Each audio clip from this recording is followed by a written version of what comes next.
So the meeting is called order, and after that, we go to the acknowledgement of traditional territory.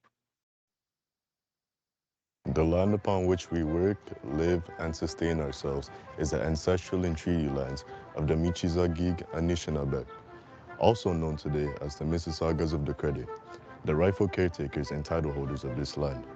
We also recognize the rich pre-contact history and relationships, which include the Anishinaabe and the Ongwe Hongwe. Since European contact, this land continues to be home to Indigenous and non-Indigenous peoples. As responsible community members, we value the diversity, dignity, and worth of all people. Colonialism displaced and dispossessed Indigenous peoples of their ancestral land and continues to deny their basic human rights, dignities, and freedoms. We are committed to learning true history to reconcile, make reparations, and fulfill our treaty obligations to the original peoples and our collective responsibilities to the lands, water, animals, and each other for future generations.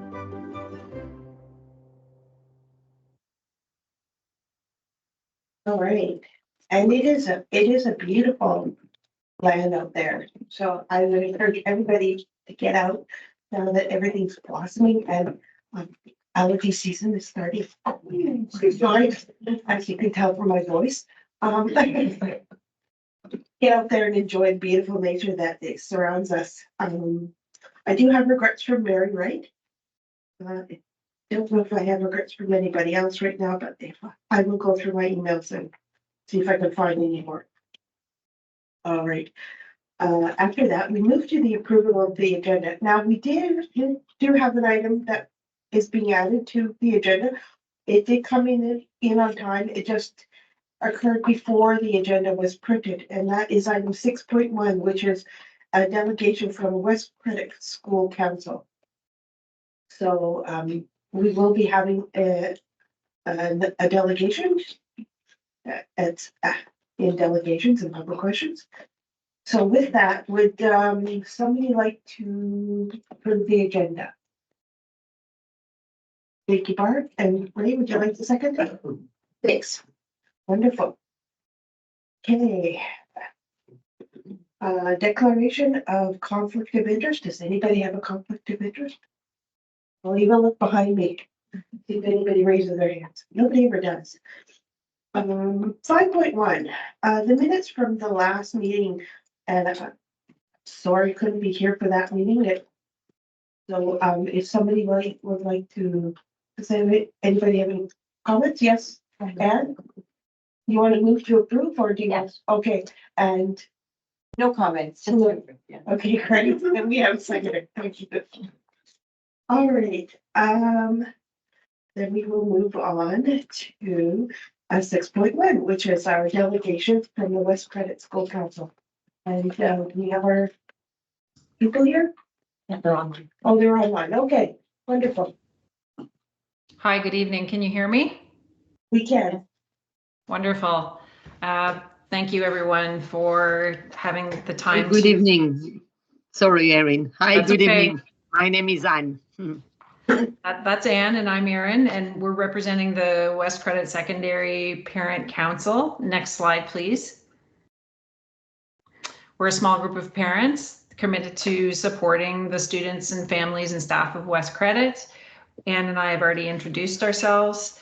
We're very proud of our school at West Credit and how it supports our students and families. And we had some concerns about the announcement in January about the review of the Vocational 1 program. So we wanted to come forward tonight and talk to this committee about that, as there have been no updates since January. And at least as far as we can tell, there's been no updates to families. And full disclosure, Anne and I also have children in the Vocational 1 program. So it's meaningful to us for a variety of reasons. Next slide, please. So this is just a snippet of the letter that the board sent out in January. We found in conversations with our parent council and with some of our families at the school that the letter was not well understood. In fact, a lot of families didn't read the letter when it came out. And given the history around other program reviews in the past, some of us were worried about what this program could mean, particularly with how it was communicated. And it didn't seem, from our perspective, like it was really registering with a lot of our families. Erin? Yes. Yeah, if I may just complete about that, English is my second language, but I've been with West Credit for many years and I've been in the Parents Council, and I read the letter. When I received it, I read it through very quickly and I couldn't understand what it was about. It's only when I went in the Parents Council meeting that I understood that the VOC1 program was being reviewed. I had no idea what that's meant and what we had to discuss is in the Parent Councils. So if I hadn't been in the Parent Council, I won't have, I will have completely disregard this letter, just to add to what Erin had just said. Thank you, Anne. Next slide, please. So we just had a few elements that we wanted to bring forward tonight to hopefully consider. We, as a council, believe that clear language is essential. I'm sure we can all agree on that. As a follow-up to the January letter, because of the concerns we had, we sent out a letter to families explaining the contents of the January letter. We said we didn't know what the review would mean, but that we did know that when the Vocational 2 program was reviewed, it was canceled. So we wanted to be sure that families, A, knew the review was going on, and B, if they wanted to have their voices heard and indicate their interest, that they wanted to be engaged and give their feedback. We invited them to let us know so that we could be a stronger group with a stronger voice to express their views. Between that, and we had a diligent effort to have some face-to-face conversations with families when they came to the school for events such as parent-teacher interviews. It resulted in a lot more awareness of the fact that the review was going on, and most had no idea. And we know that it's always a challenge to get the word out, but we just wanted to let this committee know that we're still not 100% sure that it's well understood across the board the review is happening. So another element we are asking for consideration is when a review is announced of a program, if regular updates to families could be given, that would be really appreciated. It's been a long time since January and we haven't heard anything. And also, if you could consider your audience, we know that Peel is very diverse and that many are newcomers and many have English as a second language. And many are quite overwhelmed with existing issues in the home and may not have the time or the capacity to respond in the way that Anne and I are privileged to. Next slide, please. So we just had some questions for the board in general. Obviously, we don't expect them to be answered tonight, but we just wanted to bring them forward from our perspective. We were wanting to know the next steps of the Vocational 1 program review. What components of the review have been completed to date? What are the ways in which families will be meaningfully engaged before the process is concluded? And how will families and students' feedback be incorporated into the end result? Will the board commit to using clear communication with families for its next program review update? And we were wondering if the board is tracking the educational outcomes of the students who would have been in the VOC2 program had it not been canceled. If no, why not? And if yes, how will the board be communicating those outcomes? And that's basically it. Thank you very much for hearing us tonight. Thank you for that. So we received it? Yeah. Sorry, Chair, I've got my hand up. Okay, you have something, you have some clarification that needs to happen?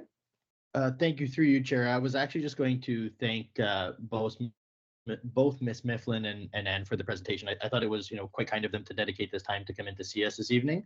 But through you, Chair, I also wanted to, when appropriate, call for not only receipt, but a vote to have this go to our director for response. Okay. Would somebody like to? So through you, Chair, and I'm prepared to, and I think as well, and I'll start if I'm able to, Chair, I do have a response available for this evening, and I want to thank the team for. Wonderful. So we already have a response. Okay. Oh, so I'm going to do that response in writing next time, though. Okay, yeah. So, since the response in writing is gonna happen, do we need that motion to be seconded? No. Sorry, through you, Yes. Chair. Yeah, we do? Okay, we do need a seconder then. Art, thank you for seconding that. Okay, so there. Motion, and everybody approved? Motion carried. Okay, great. Thank you. So, yeah.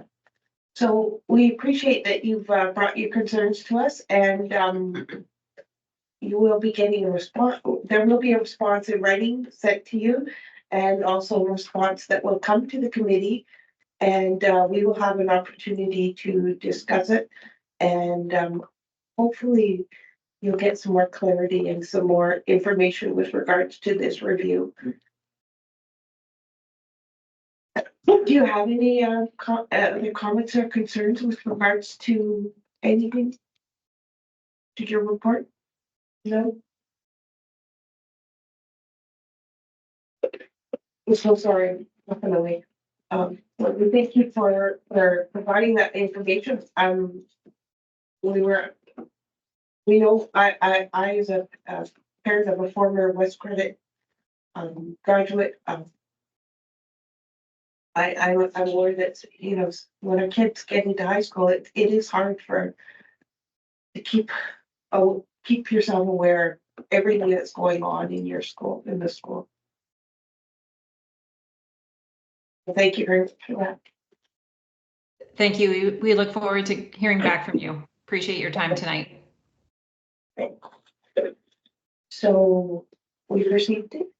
We're good. Yeah. All right.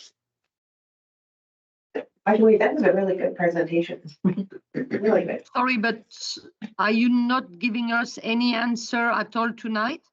No, the answer will be provided to you in a letter, and it will be included in next CX meeting minutes. Okay. It will be provided to the CX. It will be provided to the council, and it will be provided to CX. We will see the board's response.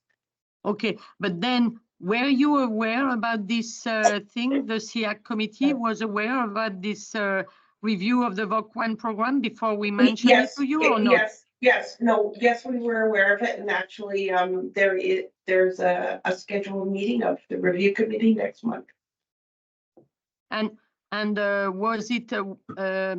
I mean, you have other minutes where you have discussed about it before that we could have access to, or is it the first time you will discuss? So the CIAC minutes are available to the public. Could I tell you which months we discussed it? No.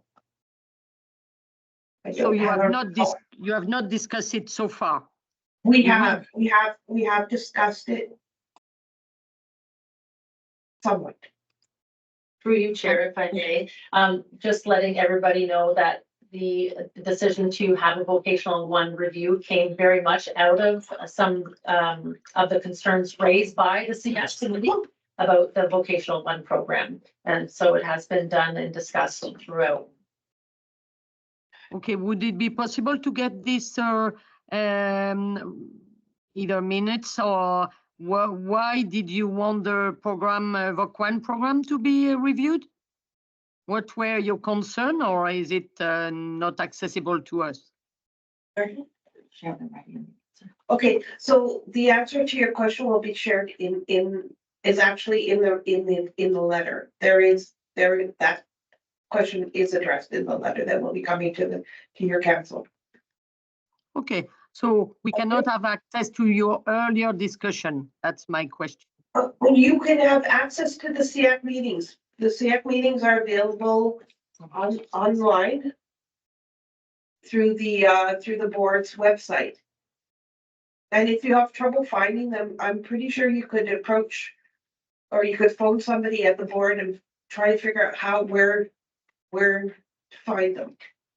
And can I know what's the decision of the boards come from you, or is it the board who suggests to you to review that? How does it work? I'm going to explain that the Special Education Advisory Committee is an advisory committee. We are parent reps. The majority of us around here are parents of children with special needs who have been through the Peel District School Board. We also have a couple of trustees who sit on the Special Education Advisory Committee. All we do is provide advice. We listen and we provide an advisory board. We do not make decisions. The board makes the decisions. Thank you. You're welcome. Does anybody need any clarification? Trustee Alex. Thank you, Chair, through you. And I just wanted to relay to Ann. And my name is Lucas Alves. I'm one of the trustees on the board. My colleagues, Jeffrey Clark and Mrs. Susan Benjamin, are also trustee members of the committee. If you're having any trouble getting a hold of any of the online recordings, you're more than welcome to reach out to myself. And I hope I'm not focusing on my colleagues, but I'd assume you'd also be able to reach out to them if you prefer.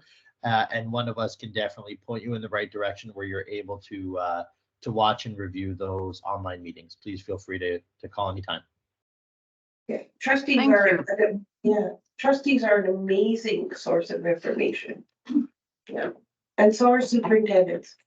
All right.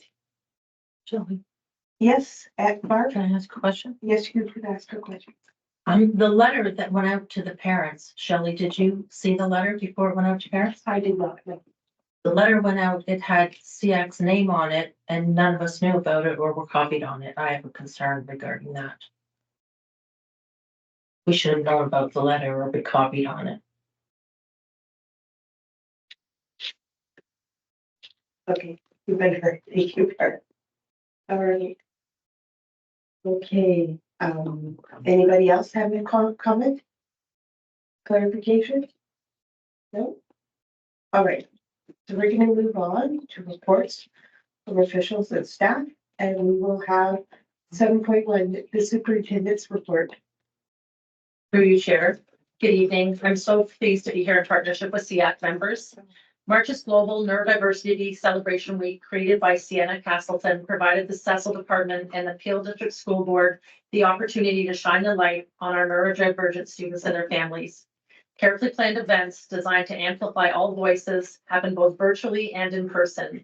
The schedule of events and necessary details were shared with schools, families, at the community, and through multiple means: daily social media posts, event posters sent to every schools, and a memo was crafted and shared with principals and vice principals, and with information and links to join, and shared on the communications What's New site for families, and the use of the ASSDP website for the main information source.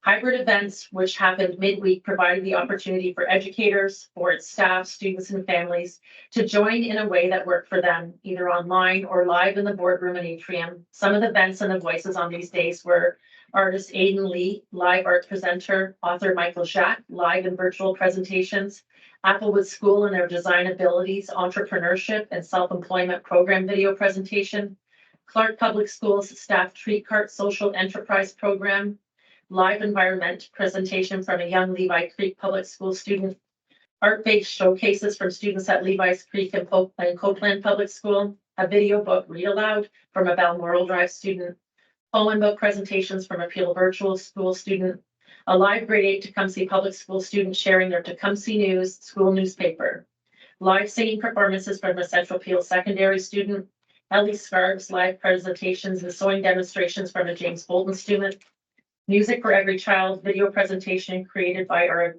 event by Samantha Fun. The in-person evening events provided our neurodivergent students and their families a safe space to which to come together and celebrate as a community. This included a private celebration for autistic students grades 6 to 12 who had participated in a winter ASSDP with artist Aidan Lee and members of the ASSDP teaching team, taking place online. And Aidan taught these students to create their unique versions of a healing tree. Coming together as a collective to view their creations and celebrate their success was beyond inspiring and one of the best evenings I've had since I've taken this role on. These artworks have now been loaned to our department and they hang proudly on all the walls, where we've replaced all art in our department with student art. But the icing on the cake of the week was definitely our silent disco, which took place in the Mississauga room and had close to 75 students and their families participate in pure delight as they danced to their preferred song choice. Talk about an authentic demonstration of voice and choice. A special thanks to Erica Glover and her amazing team for making this such a special and memorable month for our neurodivergent students and their families. The following video was created by the amazing LTSS staff who diligently collaborated with us during the week and which helps to capture and visualize the success of this event. This video, as well as the positive feedback received by educators, families, and students, is already helping us get ready for next year's global event taking place the week of March 17th to the 21st, 2025. We can please play the video.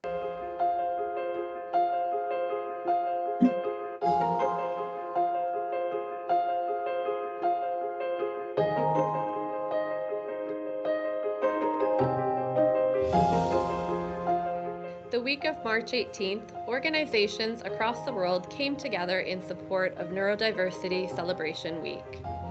At Peel District School Board, we were proud to champion the many unique talents, perspectives, and abilities of neurodivergent students and staff through a full schedule of programming and events. From guest speakers to an entrepreneurship, student fair, and the most fun silent dance party for students and their families. We were also happy to have Aiden Lee join us once again in working with 21 autistic students in grades 5 to 12 on a vivid art exhibit that is now displayed at the Central Board office. Aiden is an abstract painter who channels his multiple diagnoses, autism, ADHD, and anxiety, into this extraordinarily creative outlet, inspiring many other students on their own journeys. So as a parent, a week of celebration like this means everything for my kids because it really gives them a sense of community and enjoyment and pride. And it's just nice to see that they identify with other autistic kids and other kids with disabilities at this type of event. So he enjoyed every moment from, using the different media and seeing into the worlds of other children. This is great experience. This is the first time I'm also seeing my son exploring so much art and creativity.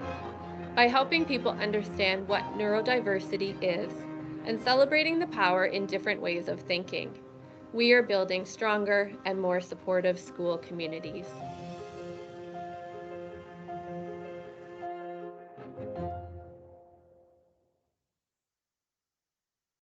Was the most amazing week. And we're so thankful for our students and their families who are so supportive. And I'm thankful for LTSS to not put me dancing up on the video.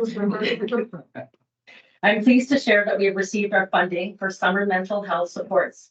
This will support the continued service on the Be Well support line, direct counseling support for students at risk, social work support for continuing education summer camps, social emotional support for students attending the Agents for Social Change camps, writing teams, and resource collection for enhanced mental health literacy. We will also be continuing to develop mental health literacy lessons and approaches for students accessing fully alternative curriculum in partnership with Surrey Place from kindergarten to 21 to supplement materials provided by the Ministry of Education and the School Mental Health Ontario. We will also be training registered mental health professionals in additional counseling modalities, including BRISC, which is Brief Intervention for School Clinicians, in May, as well as several additional training to enhance the practice from a trauma-informed perspective with the George Hall Center in Toronto. We're running 2 additional cohorts of trauma-informed, trauma-responsive training for educators, bringing our total staff trained to close to 1,000 by the end of August. These funds will also be used to support the creation and enhancement of wellness spaces in schools, 6 schools with large population of international students, as well as the 3 We Welcome the World centers. It will also enhance educator resources to support the Consent Culture Initiative and several other initiatives. We are in the initial stages of settling the budget as notification for these funds came last week. We are still awaiting news on any funding specifically to support enhanced learning opportunities for students accessing special education supports, but are committed to this end. Thank you and happy to answer any questions. So does anybody have any questions?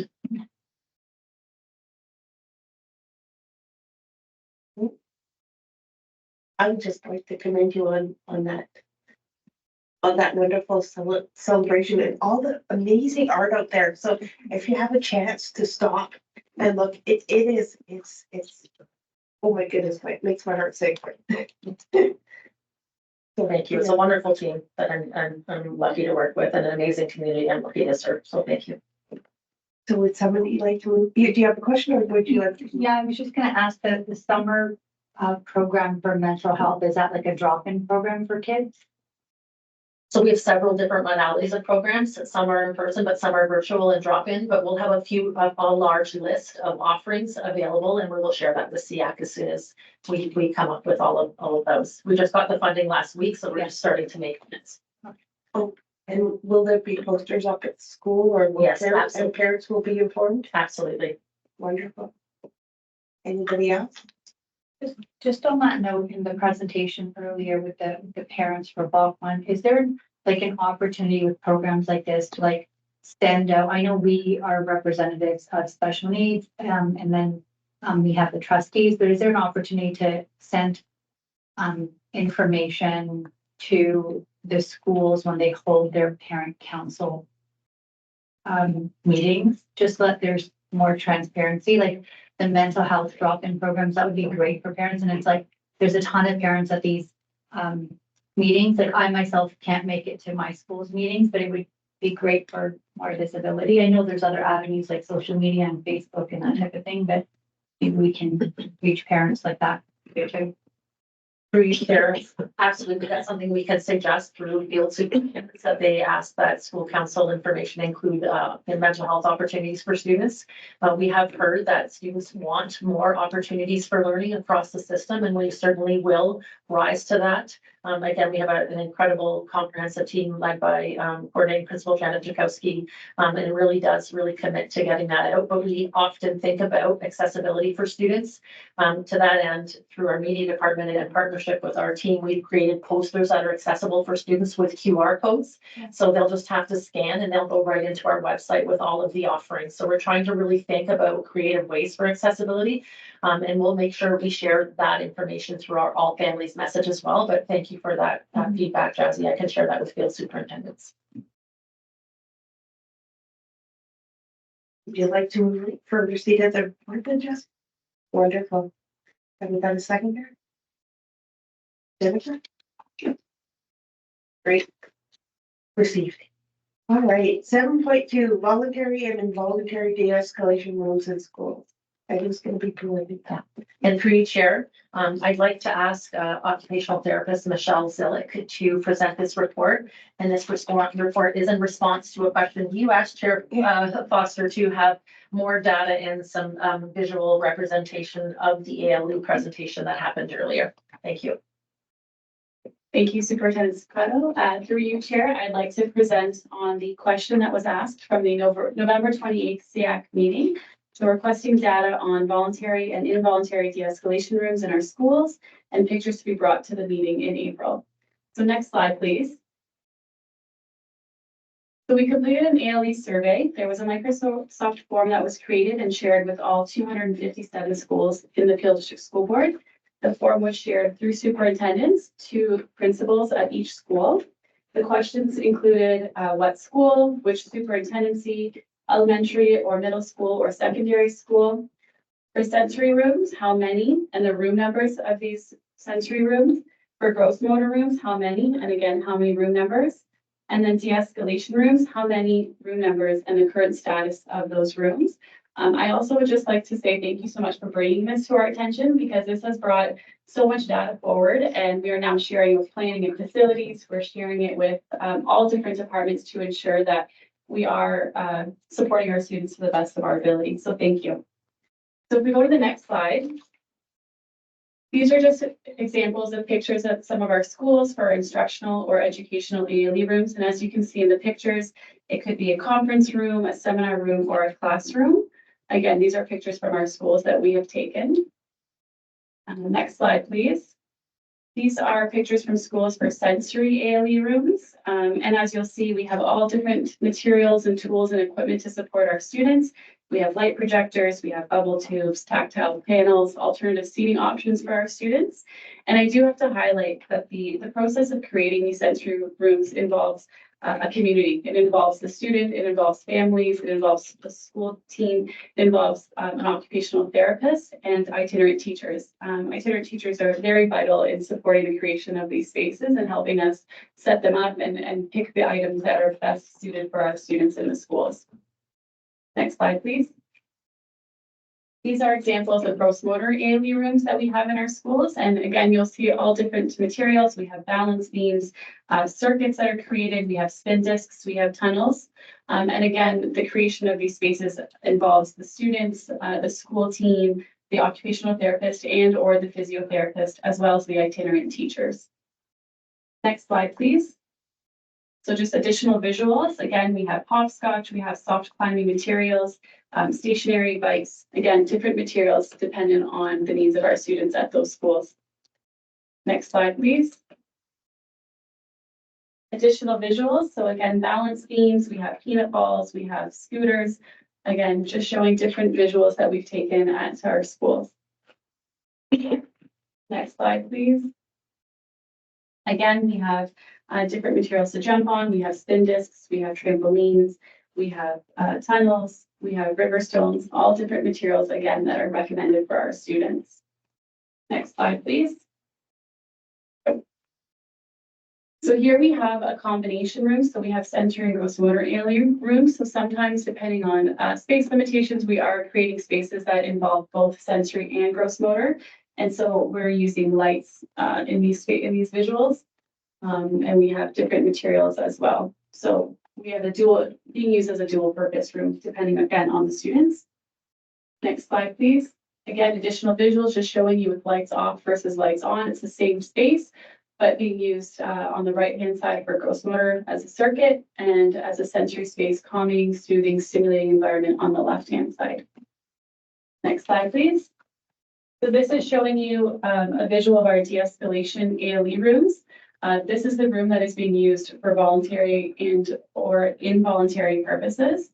The creation of these spaces, it again involves a community, it involves the school, it involves a social emotional learning consultant, it involves the student, the parent or guardian, and there needs to be student specific training and it needs to be on the student's safety plan. Next slide, please. So I'll be sharing the data that we received through the ALE survey. We were very fortunate to have all schools respond. So all 257 schools in our board responded. We had 217 elementary schools and 40 secondary schools. And from the data that was requested, so we have 116 schools that have sensory rooms. We have 120 schools that have gross motor rooms. And we have 63 schools that have de-escalation rooms. Next slide, please. I wanted to give additional information specifically on the use of the de-escalation rooms that we have in our spaces. So currently 11 schools are using it from an involuntary use. We have 41 schools using it from a voluntary use. We have 8 schools that have repurposed the space into a sensory room. And we have 3 schools that have closed the space and they are not currently being used. Next slide, please. So in summary, there are 3 occupational therapists that are continuously working on creating resources for schools alongside our itinerant teachers. We're creating guidelines and activities to be able to be used in the sensory and gross motor rooms. We're creating visuals, activities in paper and video format for our schools. To provide additional training and support on how to use these spaces. Through you, Chair, I'd be happy to answer any questions at this time. Thank you. Great. Through you, Chair. From the pictures, is it correct to assume that for all the other ALD rooms except the de-escalation room, there can be multiple students in it at any point of time? Yes. There can be multiple students. Yeah, and for the de-escalation room, will there be multiple students at any point of time? No, it's always one student. It's always only one student. Yes. And is the teacher here inside the de-escalation room? The room is there. So based on our guidelines, there continuously always needs to be sight lines on the student. but not not necessarily inside. They may not necessarily be inside. And of all these rooms, safety plan, is it a must for only the de-escalation room or for all the rooms? So a safety plan is a must for the use of the de-escalation room for involuntary or voluntary. Thank you. Thank you. Anyone else? Trustee Benjamin? Did you have a question? Yeah, thank you. And through you, Chair, I would just like to thank the team who put forward the report on neurodivergent students. It was excellent, and thank you very much.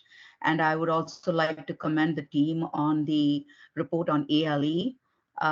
This is a very comprehensive report, and all the visuals make it even more easy to understand. And thank you very much. And I'm so happy that we have put all this together, and our students are going to benefit from all these facilities that are being provided to them.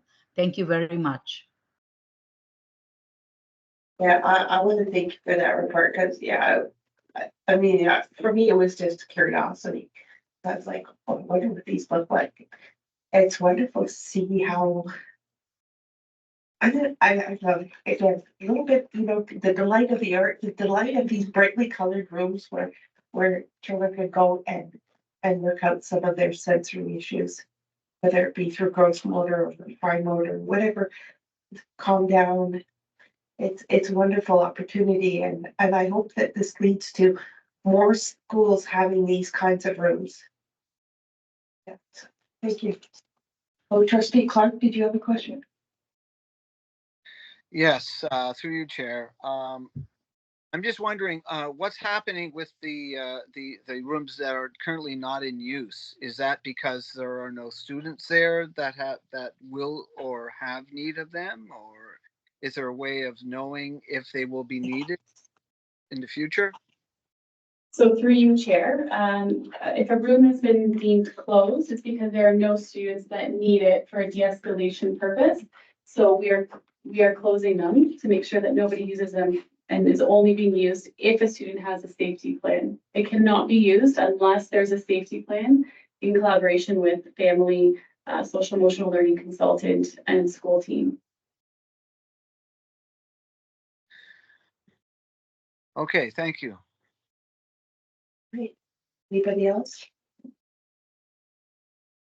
Would you like to move for receipt of that report, then, John? Thank you. And Trustee Benjamin, would you like to second? Sure. Wonderful. Thank you, Michelle. Again, that was, I'm pretty pleased that you were able to bring that, and considering I wasn't here last time, it came this time. So thank you. All right. We are going to move on to the next report, which is this. Ooh, we all love this one. Yeah, budget presentation. Through you, Chair, I would like to ask our Controller of Finance Support Service, Ken LTSA Charles, to present the report. Thank you, Andrew, Chair. I know there's always a lot of interest in the budget, and we're heading into the budget process. And so thank you for having me, as because certainly CX input into the budget process is important. And you know, certainly whatever needs that you may have through the budget process will go through your superintendent and through obviously your ED, and therefore will come through the budget process. So my intent this evening is really to go through on a high level. This was already included in your package, so again, I'm not going to go into too much depth, but I want to set a little bit of a context of how the budget is created, especially where, you know, as a board, we have $2 billion. Our budget's roughly $2 billion. So a lot of times people wonder, how do we go about determining how that budget is used? So, so that's the intent. So if I go through the first, so the goal, the presentation will kind of talk about the goals and challenges in the budgeting process. We'll talk about the core grant that we have, which is the Grants for Student Needs. We'll talk a little bit about the Priorities and Partnership Fund, and it's quite relevant that Claudine mentioned the summer program, because I'm sure it's out of that PPF through that. So we'll talk about those types of funding that come kind of sometimes late in the game. And then our operating expenses and how do we actually go about balancing the budget once we get into the budgeting process. So when we look at the goal as a board, obviously we have an accountability to balance the budget, and as well as ensuring that that budget meets the student achievement needs and the board strategic priorities. At the same time, as we're doing that, we're always faced with challenges. We'll talk a little bit more about enrollment challenges. Obviously, ministry initiatives that come down to us in terms of implementation, our own board initiatives that we need to implement, and as well, what you'll see through the presentation is that when we get funding, it's not one size fits all, meaning that there's 72 boards in Ontario, and a lot of times the funding is allocated in a similar fashion. So, which again, sometimes proves challenging in certain areas where there's different types of needs. So just to set this some context, and one of the things that I always kind of say to people, like, we have really limited sources of revenue, like and our revenue really comes from the ministry.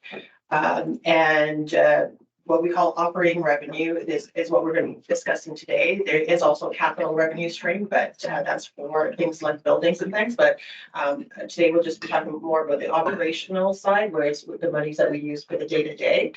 And when we get the funds from the ministry, sometimes there's restrictions placed on it, and sometimes there isn't.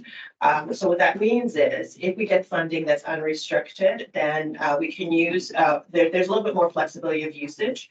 And if for whatever reason we underspend in a certain area, it does contribute to our reserves. However, there are a lot of areas within what we get in terms of funding that we call restricted. And special education would be one of those areas. And what that means is there's two types of restricted funding. So, and when you get restricted funding, if you don't use it for whatever reason, if there's underspending, you would have to use it in a future year, which is called deferred, but it will also have to be used for that exact purpose. Or in some cases, it has to be returned to the funder, to the ministry. So presumably the program that Claudine was mentioning earlier, it is one that it has very specific restrictions, and potentially if it wasn't fully used, would have to be returned. So there's lots of different criteria around funding and what it can be used for and whether it can be kept or returned if unused. So this is just talks about the sort of three buckets of funding that we get: grant and student needs, priorities of partnership fund, and other revenue. I'm not going to spend a lot of time talking about the terminology, only because we've gotten some indication from the ministry that some of the names are going to be changing soon. But I mean, because we don't have all the information right now, some of the terminology probably in a few weeks might be a little bit dated. But for now, we'll use what we have. So when you look at the three sort of sources of funding that I mentioned, the grants for student needs is by far the largest. That's 98% of our funding, and that's the bulk of what we're going to be talking about. The priorities of partnership is a lot smaller, it's about 1%, and other revenue is even small, is about the same, it's about 1% as well. So so the grants for student needs is, as I said, that's the core of what our operating spend. It's announced every spring. So right now we're anticipating that announcement. And that's why we really haven't fully kicked off our budgeting process. So although we do it in the spring, the kickoff really starts when we get that announcement, and that announcement usually gives an indication to the boards that there's any changes in the funding, whether how it's calculated or whether there's other specific things that the ministry might be funding. And that's why in here it says that really sometimes the ministry directs boards' activities based on how they fund us, right? So whether it's, determining the class size that they want us to have or the different programs they want us to run. And through that announcement, we also get what we call it the technical paper, so which again has all those details.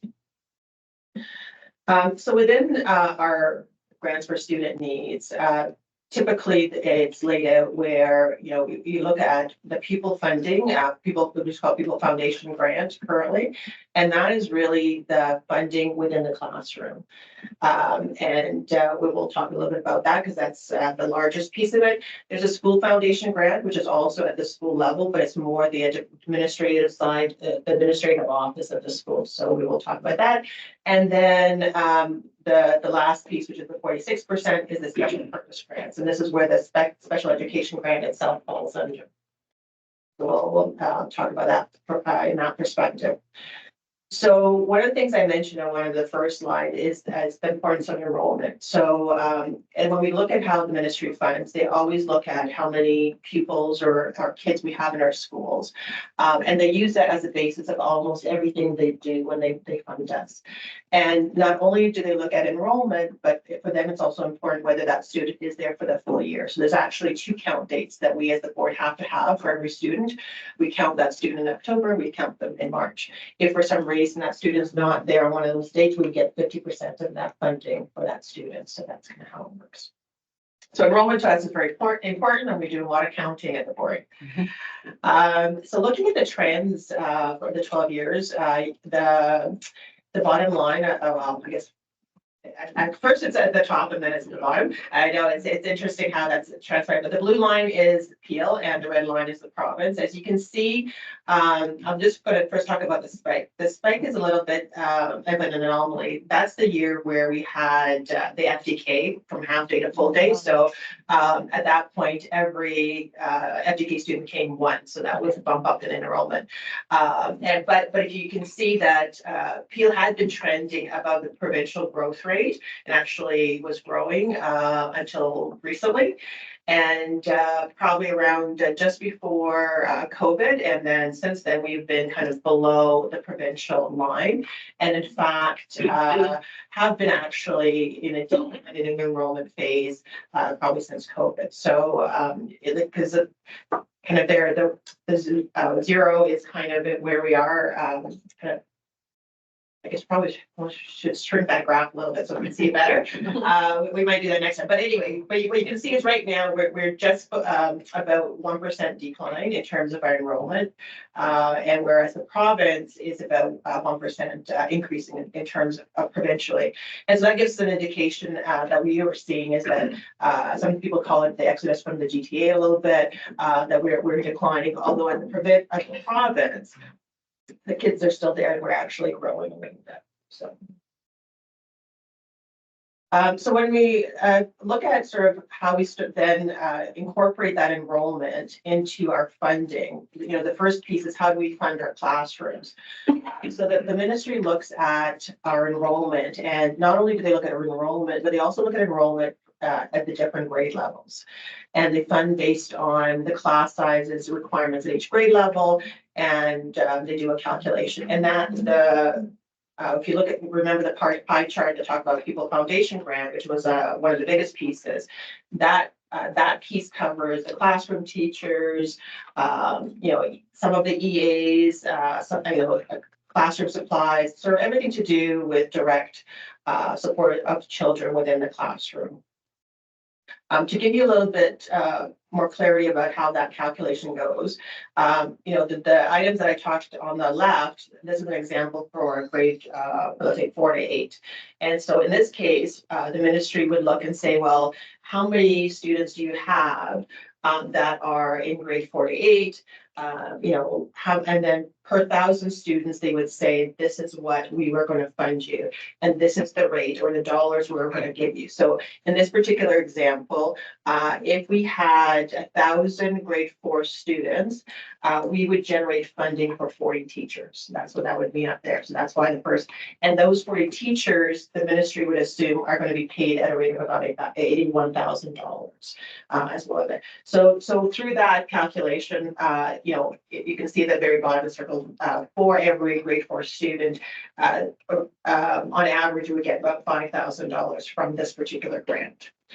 So this is just to give you an example that when people say, well, we get $2 billion, but every piece of that $2 billion have some factor that we need to go through to figure out how we get that money. So in this case, different grade levels will get slightly different amounts of monies generating for those classrooms.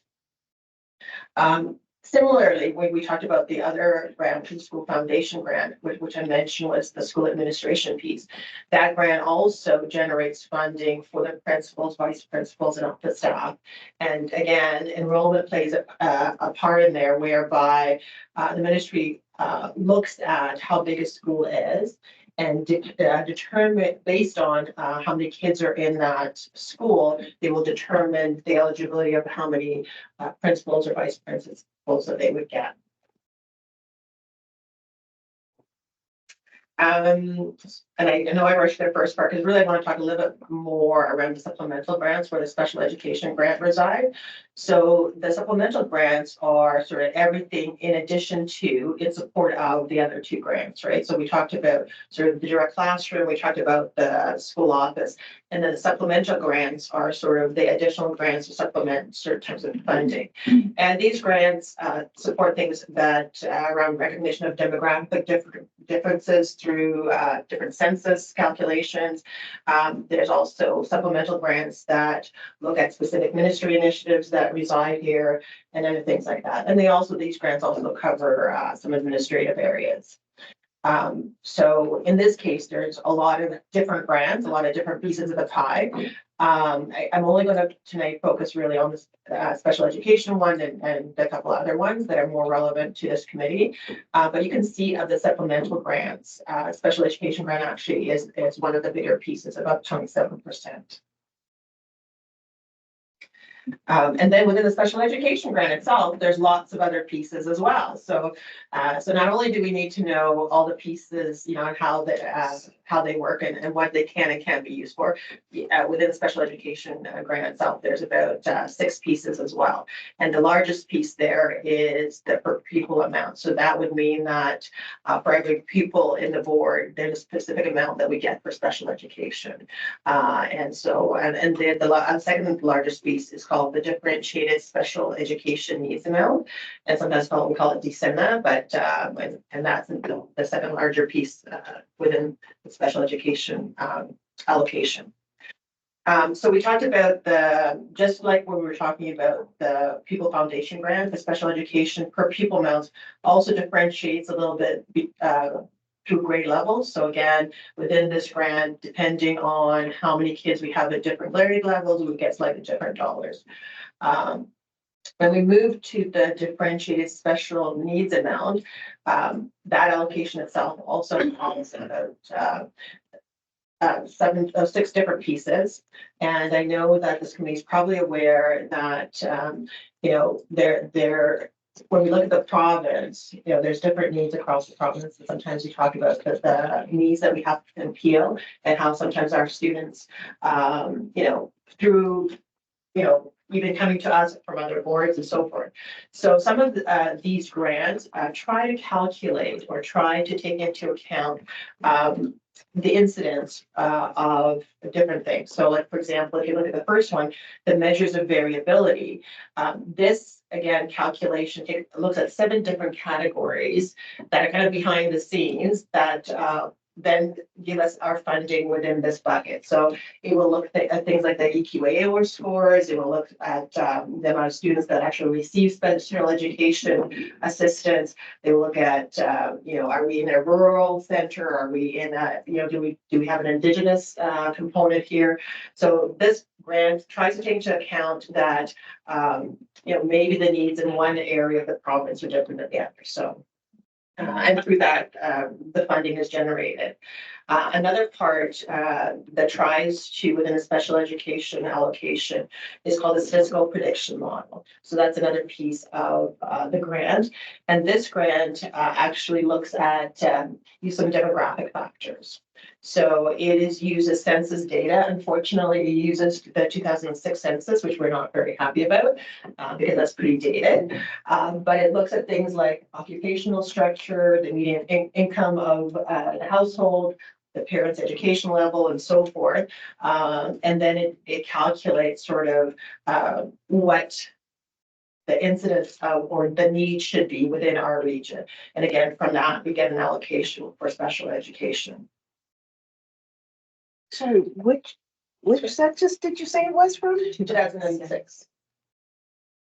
Almost 20 years ago. Seriously? Yeah. So, but then the enrollment data is taking for the current year, not 2006? Yeah. Yeah, so different pieces takes different data, yes, correct. And again, a lot of boards have asked about the use of more current census. We haven't, I think, got a very good response. I think what we've been told is that that census is sometimes the most complete census they have to date, and so that's why they haven't moved away from it for now. But certainly that's one of the things that we tried to keep bringing up to the ministry, the fact that the demographics of the region, not just Peel, but the whole Ontario region has changed over that time. And certainly, but that's a factor that is still there. So I'm not going to go through all of these other pieces. So there's a few other pieces within the DCENA as well. There within the special education allocation is the SIA equipment, and so again that has two components to it. So again, even for SIA, there's a part that's a claim-based amount, and then there's a part that is for student, for people. There's a special incident portion. Again, that was a claim-based amount. So again, in the past, it used to be if we didn't submit claims, we would get reimbursed. Temporarily, we don't know for how long the ministry has agreed to look at looking at the past submissions and putting in a growth factor. So we're hoping that that might continue because there's a lot of administrative work that goes into preparing those submissions. And there's a couple of other grants there, so I won't go through that in too much detail. So I wanted to show this slide because again, this comes up quite a lot around sort of where how much do we spend on special education as it relates to how much we're funded. As you can see, in terms of so what is being graphed there is our deficit, meaning that what we spend on special education is more than the revenue that the grants generate. So all the grants that I was mentioning to you, when we look at it, that's the line below. You can see the numbers, and the net expenses are much higher. So now the first four lines are actual, so that those would be our actual deficit in special education, and the last one is our projected revised estimates amount. So one of the things that you will notice is that there is a significant jump between 22-23 and 23-24. And obviously some of that has to do with increased staffing. But the other thing to remember, it's hard to sometimes look at dollars in isolation because between those 2 years, there was also a contract settlement. So whenever there is a change in the collective agreements, we get more funding as well as we get more expenses. So there's a factor there also that's related to changes in the collective agreement and things that we have to pay to our unions and employees. The other grant I wanted to talk to briefly, because again, this is one, I think somebody also mentioned that, we have a lot of our students as well as families that have English as a second language or newcomers to the board and to the region. So again, similar to a lot of the grants that we have, that this looks at our enrollment. And this is a little bit different in that here we also have to consider how long have these families been in Canada. So actually in this case, the funding diminishes as the families have been longer in Canada. What I mean by that is if you've just immigrated to Canada, you would get full funding through this grant of about $2,200. You would get 80% of that funding in the second year. I think 50% in the third year, and only 25% in the last year. So the sliding scale. The second piece, we've also, again, in our region, we do know that we also have a lot of children that whose first language spoken at home is not English. Again, the ministry does take that into account. But again, they're currently using the 2016 census to determine what that looks like in terms of how they fund us. And in that case, they're actually using the 2016 census and the 2017 18 ADE. So yeah, so a little bit of anomaly there. And then French has its own criteria. Mental health, I will go in this, again, just give you that's in your package as well. These are the different grants that support the mental health area. And these various grants have various restrictions and enveloping. And the reason I say that would say various is some of them you can't even use within the special education. Other areas, you have to use them within their own bucket. So there's restrictions within a bigger bucket and sometimes within a smaller bucket, depending on each one. Just speaking about priorities and partnership funds, although it's about 1% of our funding, it does bring areas that are new from the ministry, and areas sometimes that the ministry wants us to focus on in different initiatives. And as I mentioned, the summer program would probably fall under that. And these type of grants are done through actual contracts or agreements where the board has to agree that we're going to undertake the work that the ministry has indicated. And there's specific deliverables that we have to then report to the ministry on completion. And most of these, we have to return the funds if we do not use them as specified. And so below you can see some of the areas that they did support or are supporting this year. And sometimes we do get very late notification of some of these grants. And unfortunately, when we do that, then we have to put resources quickly to try and use them effectively during that time period. So that was all the funding. I'm just going to give you a quick snapshot of sort of how do we spend our money on the expense side. So when we look at expenses, you can see that the bulk of our expenses are salaries based, which makes sense because we have, in terms of our schools, it's our teachers, our EAs, so that focus really is employees. Our facilities our operating costs are a lot lower. Another way to look at it is sort of looking at where our spend is. And again, you can see that most of our spend of our $2 billion is within the actual schools. So that's another snapshot of that differently. And so then we go to how do we balance those two areas, right? So we talked about our grants for student needs, the priorities and partnership fund, and the other items. That's really pretty much all our revenue sources. And then on the right side is how we have to try and then all our expenses. So our schools, special education needs, equity initiatives, board initiatives, our facility spaces, as well as I said, the ministry sometimes mandates certain work that needs to be done. So what happens when we start the budgeting process, which again we're embarking, is the first thing we need to do is start with the school staffing, right? Because that's the core. Like we need to have the staffing within the classroom. So that is the very beginning part of it. You imagine that's the first thing we take off the top. But however much money we have to staff our schools appropriately. The other thing we need to do is make sure that we honor all the union requirements that are within the contracts. As I mentioned, for example, when there's collective bargaining and the ministry settles, let's say people may have heard that, let's say they settle 1% a year or something like that, they will fund that to us, but we don't consider that new money. That's actually money that just has to flow through to the existing employees. So I know sometimes when, and I'm sure when the budget will come out this time, a lot of people will start asking, well, it looks like, Peel or, whoever got an extra $100 million. The problem is that with that $100 million, a lot of times most of that is strictly for collective agreements. And so that's not really new money. That's money that's going to flow through because again, the union agreements dictate that those have to be paid out. So therefore, like when we get our budget, we have to take those things into account.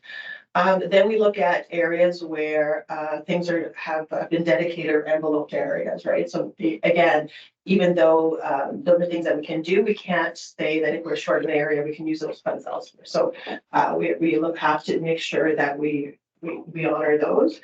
And then we look at how enrollment impacts us, right? So again, if we're having enrollment change, it will impact how much money that we're getting. And finally, once we kind of look at all those factors, we see if there's any funds available for what we call business cases, or looking at new priorities or areas that potentially we have not funded before, that maybe whether it's different or new needs have come about. So it could be new ministry initiatives, it could be things that are required through policy changes, or strategic initiatives, or even different things that happen operationally. So that's where we would look to see is, okay, what funds are available to try and support that. We call those business cases, and those get prioritized based on the need, because again, we have a finite pot of money. So therefore we have to, once those business cases come in, there is a rigorous review by, what we call the budget development committee, as well as the director's office, the trustees, that really look at prioritize and figure out what can move forward to the next year. So that's kind of really whirlwind tour of the budgeting. I'm happy to take any questions. I think it's really important for us to be reminded that for the new members to be brought up to speed. Do you have a question, Ray? Yeah. Go ahead. I think I'm in late once you finish. Pardon? Once you finish. Oh, okay. Sorry, I'm having an ADHD. I will make a comment at the end. Go ahead, Ray. Thank you, and through the chair. The question is on the December funding. So it seems to use, the regression formula, which is justified kind of a thing. So the 2018, 2019, is that because that's the last census data available? Through your chair, I think that sometimes different censuses are not complete censuses, or we've been told. I think that one is what the ministry believes, I guess, had the most information to complete at that time. However, I think also it takes a lot for them to change anything within the ministry in terms of formulas. So again, we're hopeful that they may be, like again, right now, we're again hopeful that the new GSM that comes out may have some changes to update some of those formulas to more recent either ADE or census data. So this formula is from the ministry. It's correct. Yeah. But given the change of the demographics and the change of the volume of the demographics, so as to say, probably, like a more of a weighted average kind of a regression will probably reflect better, because the most recent data will get more weightage that way. Just as a thought, because 5 years back, pre-pandemic, in the last 3 years alone, there has been an exponential change, right? So that would create the negative jaws that probably we are seeing to that extent. Yes. On slide 36, so that would be yours 12, sorry, 12. Specialist teacher and preparation times. The specialist teacher would be what, like a French teacher? Because there's classroom teachers that are 40 per 1,000 students, and so that almost 8 days to. Through chair. So we're saying specialist teacher? Oh, yeah, so it would be a specialized type of teacher that might be French teacher or a special credential teacher. Okay, thank you. So where do like with special needs, does the EAs or not EAs, sorry, the TAs are the TAs included in the what is it called? The supplementary grant? Is that where the TAs would be included? Like my son has a vision itinerant or orientation ability. Where would the EAs be included? Through chair. So there's 2 areas. I say that because there's a component, as you can see, there's EAs within the People Foundation, but that's a very small piece. But it's the majority is through the special education, through that funding. When we went through that had all the different types of criteria.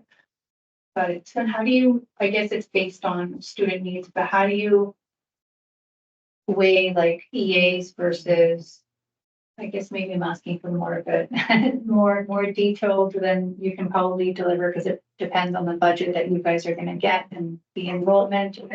I was just trying to sort through how you.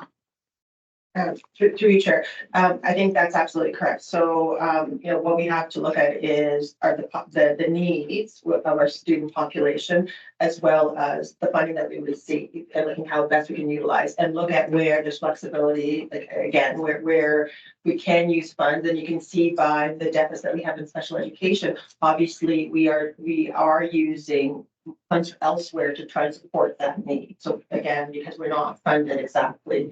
Like, so again, we look at that and obviously at sometimes there's constraints. We can't meet every need because of that. But yeah, we have to look at those priorities. Sorry, I'm asking so many questions. Are the other schools also seeing a decline, like Peel is seeing a decline year over year, and especially since the pandemic? Like you would think the pandemic heightened so much mental health and other needs. And then the data is showing us that we're on this steep decline and like a decline from like 2012. Like I look at 2012 and then, 2022 and it's wild because we're lower than 2012. Through you, Chair.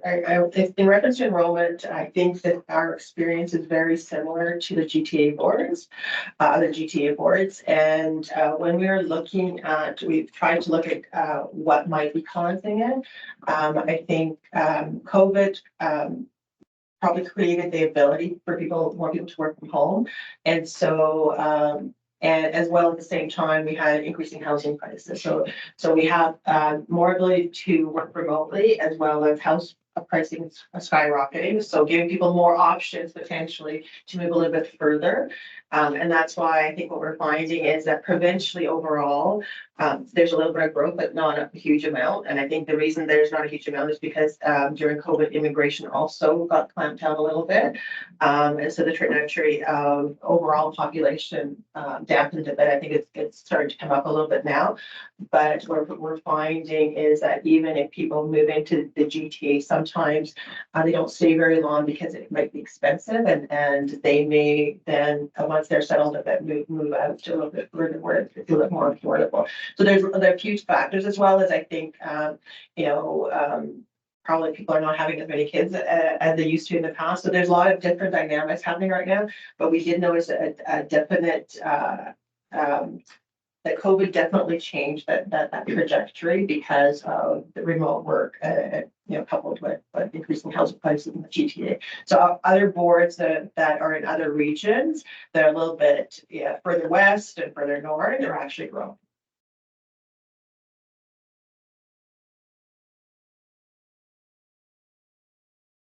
Okay, we're gonna go around the table and then we'll go to the trustees online. Barb? Since so much of our funding is based on a per pupil basis, I'm wondering if the board pays any attention to the number of private schools that are popping up and why students might be having their children go to those schools rather than the public board. Future. I mean, I think the board's doing a lot of things around retention. I would say. I think we look at where students are going. I think we even do sometimes look at analysis between the Catholic, are people going to the Catholic boards and things like that. So I think there's a lot of work being done to look at enrollment and retention. And another question was regarding there's extra funding for students who need 3 or more accommodations on their EQAO. So how does the government know about that? Do we report it? They know from the EQAO test. How do they find out about that? Through you, Chair. So we provide the ministry a lot of data, whether it's enrollment, whether it's EQAO, whether, so there's lots of data that we do provide at the ministry. And so that's a lot of the stuff that they use to come up with these metrics and the formulas. Thank you.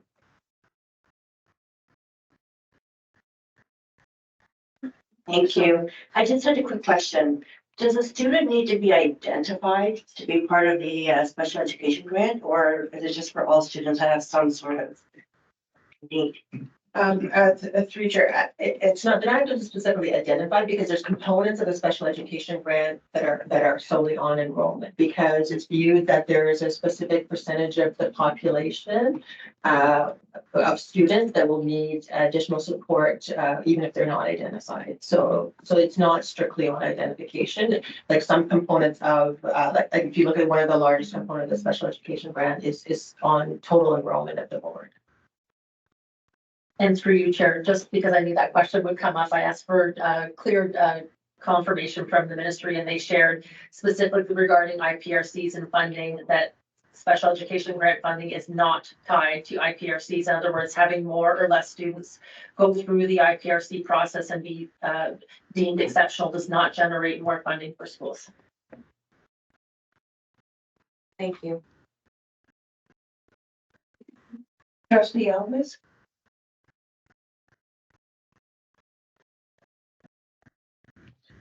Thank you very much.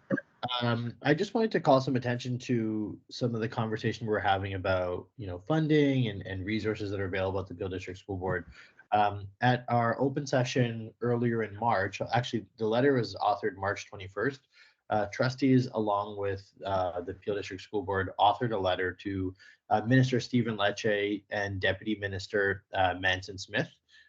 I'll just read that letter quickly for the folks that are listening into this call and the folks that are on the committee, because it speaks to funding directly. And we say, Dear Minister Lecce and Deputy Minister Manson Smith, the purpose of this letter is to bring to your attention the concerns of the Board of Trustees and administration of the Peel District School Board with respect to funding shortfalls across the board, and in particular, several critical areas.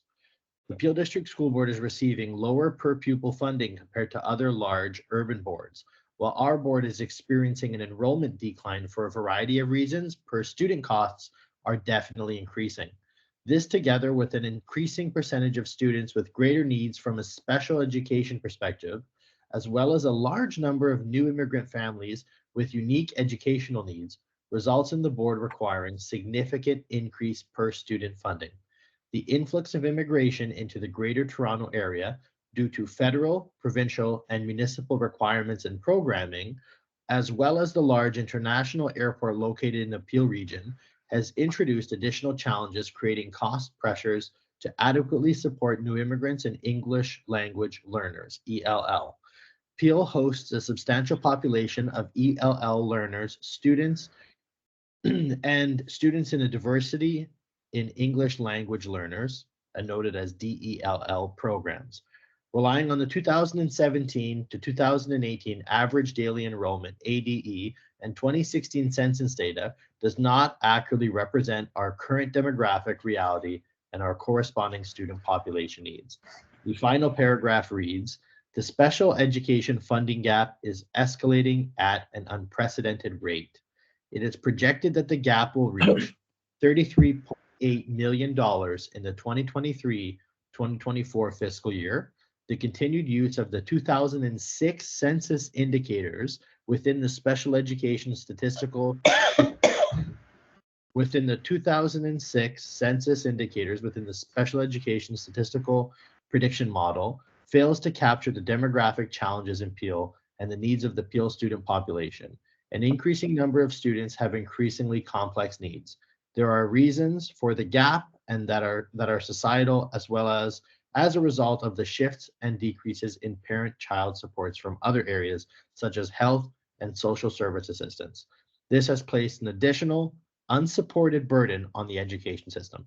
This, together with the fact that there has not been a complete recovery of the learning and behavioral gaps attributed to the COVID-19 pandemic. The letter goes on just slightly longer, but I won't, continue on. I think that illustrates our commitment to trying to get our fair share from the government. And I would, encourage, for folks listening in, if you want to have a conversation with your local MPP about making sure that Peel District School Board gets its fair share, it's a wonderful conversation. I know that my colleagues and I take this quite seriously. Thank you. Well, thank you for reading that to us. This paragraph. I was sat on this committee for many years. Like I say, I've heard a number of letters, and I've seen a number of letters go to this ministry and sadly often be ignored.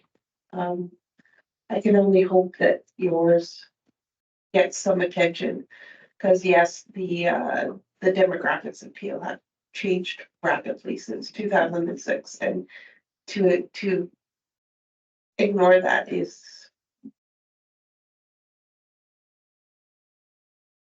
it's unfortunate. There, that's a good word. So looking for a good word to say, but it's unfortunate that that's being ignored, because yeah, we do have a lot of kids whose first language is not English, and they get to school and they're faced with these huge challenges. Yeah. And also, I would like to mention that our board does not have dance classes for adults, which another board does.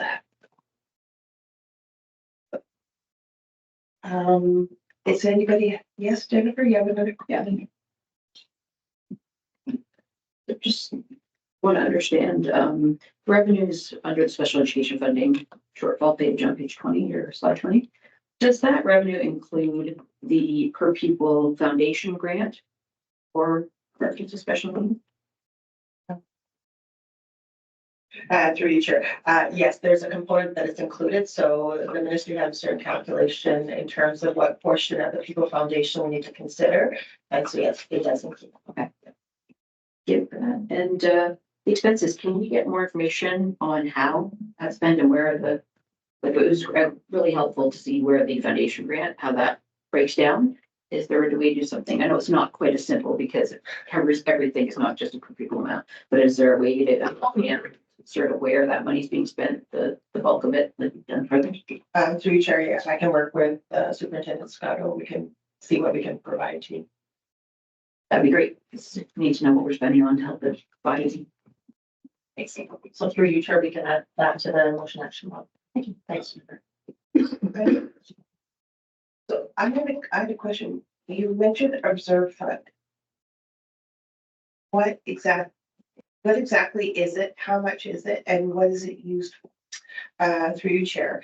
So the Reserve Fund is, if you think about when I mentioned, there's times when certain components of the funding, if you don't fully use them, you can sort of keep them. But let's say, the ministry doesn't necessarily allow you to return, that's considered a reserve. Now, the ministry knows that some boards have them. Unfortunately, with the pressures that are happening recently, a lot of boards have run out of their reserve funds. But what those reserve funds allow a board to do is when there is in a year that there's a specific need that they could potentially tap it in temporarily, right? So when the ministry looks at whether or not we have a deficit, they do not consider our reserve funds. They look and see, are we able to balance our budget on our own? So their expectation is what they fund us in year is all that we use. They're happy when boards have a reserve fund should in case something happens. However, they never want a board to rely on that because again, if you don't always have reserves, right? So we were fortunate in the past when enrollment was growing, and there are times that we didn't use all our funding that would in turn reserves. However, for example, if we're in a deficit, the ministry looks at and says, well, how much of a deficit do you have? We're only allowed to be at 1% in deficit before we get ministry approval, because what they want to ensure is if you're using your reserves, you don't get it to a point where you start sustaining, like looking at that, you need to use a reserve all the time because the reserves will run out. So that's kind of how it operates. It's like a little bit of a safety net. So the ministry is good to have a little bit, but they don't want you to rely on it. So on the scale of 1 to 10, where 1 is we're completely out of money and 10 is we have a really healthy reserve, where would you say Peel's reserve is? Currently, I think we're probably maybe at 5. Okay, so it's not horrible, but there is something there. And the expectation is that we try to keep it around a five. Ideally, yes, because again, if you don't have any reserves, then, If something catastrophic were to happen, you have nothing to fall back on. Yes. Especially if you're waiting for the ministry to give you a special bucket. Okay.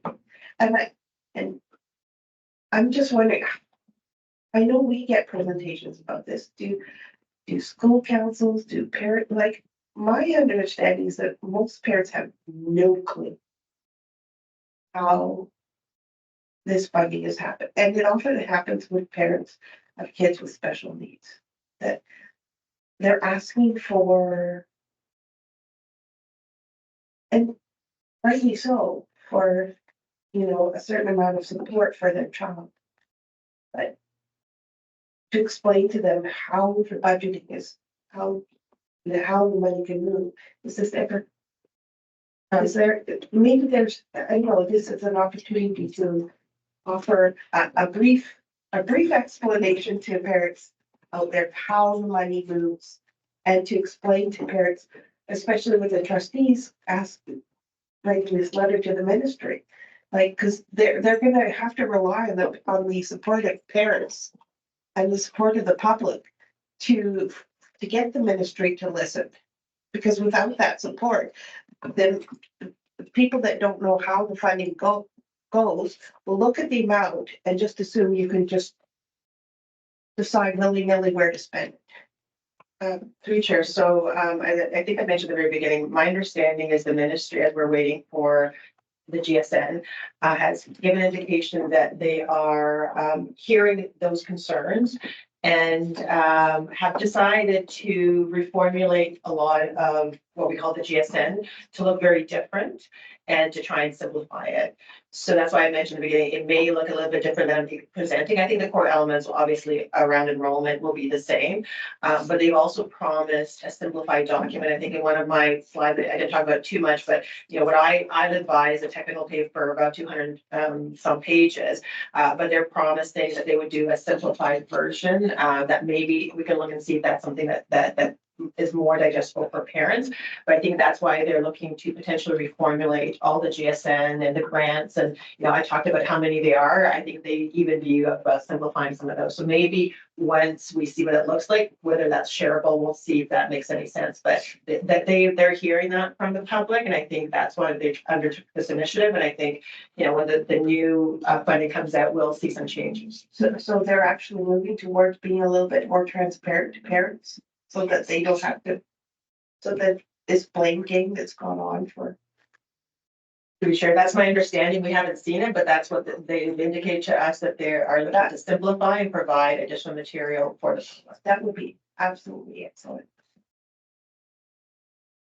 Anybody else have a question? Jazzy? Sorry, I'm just stuck on the decline part. And I just went back to my notes in December. I can't pull up the report from our December meeting, but in December, there was a presentation where we talked about special needs increasing from like 24% to 28%. I could have miswrote that in my notes, but my impression was throughout these meetings this year that spec ed needs had increased, but then we're seeing on this graph that they're decreasing year over year.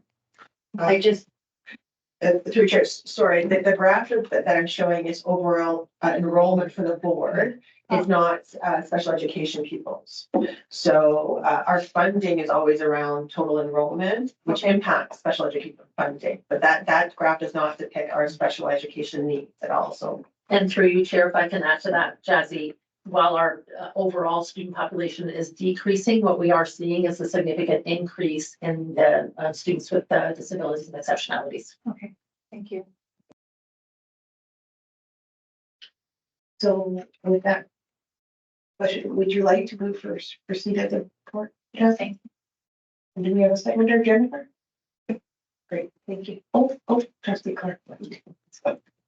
Did you have a question, trustee Clark? Did I miss you? I'll give a second. Oh, you were seconding, okay. No, I was, yeah. Thank you. I'll get you the next round. Okay, 7.4, unhoused. And again, sorry, I forgot to thank you for that. That was excellent. That was really comprehensive. And I think of all the budget presentations I've had, yours have been the easiest to understand. So Yeah, very informative. Thank you.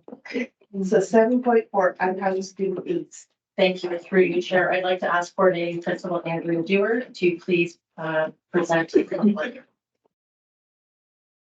Thank you, Superintendent Chicago. To you, through you, Chair, I'm Andrea Dewar, Seven. As mentioned, I'm here with social worker Joanne Brisk, and we're going to share about the unhoused students and families and the advocacy of our social worker. Good evening, everyone. Our goal tonight is to share information and raise awareness of the unhoused population in our Peel schools. Our shelter system provides temporary housing, some food, connection to income support, and clothing assistance. Our shelter students often come to school emotionally dysregulated and with large gaps in learning. Our families experiencing homelessness are refugees, survivors of domestic violence, and people who have lost their housing due to renovictions, evictions, loss of employment, or underemployment. They may be couch surfing, or living with friends and family, or living in their cars. They are invisible in some schools and much of the system, and highly visible in others, but they are there. Next slide, please. Due to the complexities of the situations in which our unhoused students find themselves, there is a tremendous amount of impact on our schools. For example, there are a number of schools with students that have high populations that are increasing daily as the enrollments fluctuate throughout the school year.